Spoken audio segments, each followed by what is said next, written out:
Hey everyone, uh, wanted to make a quick video here of how to install the magnetic charge sets. We got these in now, we're finishing packaging, and then these are going to start going out the door later today or tomorrow. And I know there's going to be questions of how to install this. It's pretty easy really. You just want to take your time and spend a few minutes and make it nice and make the fit nice, and then it'll serve you well, I think, for a long time. You're going to need a few tools, of course, things we probably already have in our toolbox. Going to need a shock piston drill. I like to use a 1.5. Going to need a little Dremel bit to kind of smooth out and get the fit just perfect. 15/64 drill bit, a countersink because the screws are countersunk, calipers to help you measure and get things all straight and nice, and then you can get your magnetic charge set installed and looking nice. Here it is on my new Kyosho MP11. Took about 10-15 minutes and turned out real nice. Alright, so we have loaded on the website specification sheet for installing the female side on your radio box. So what you're going to want to do is you're going to want to find a spot on your battery box that has space for the plug. Doesn't take much space. See how strong those magnets are? It doesn't take up much space other than the regular balance plug. And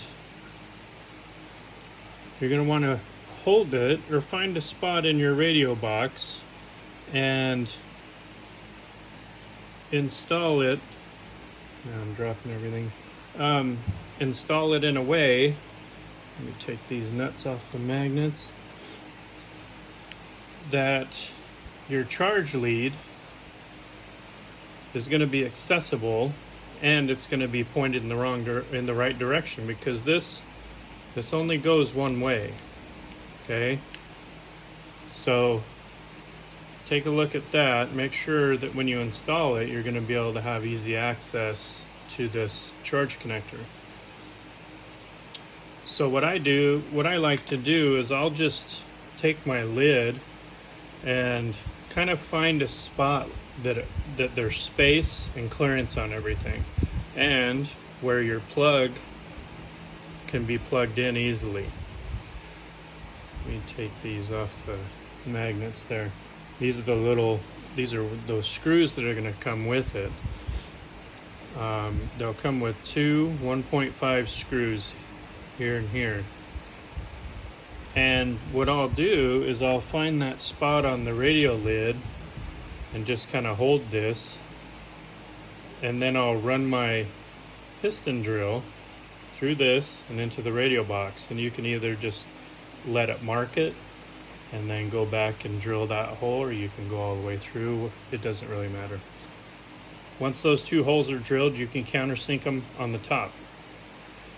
Now the center oval part is where you're going to want to take your time to make it fit really nice.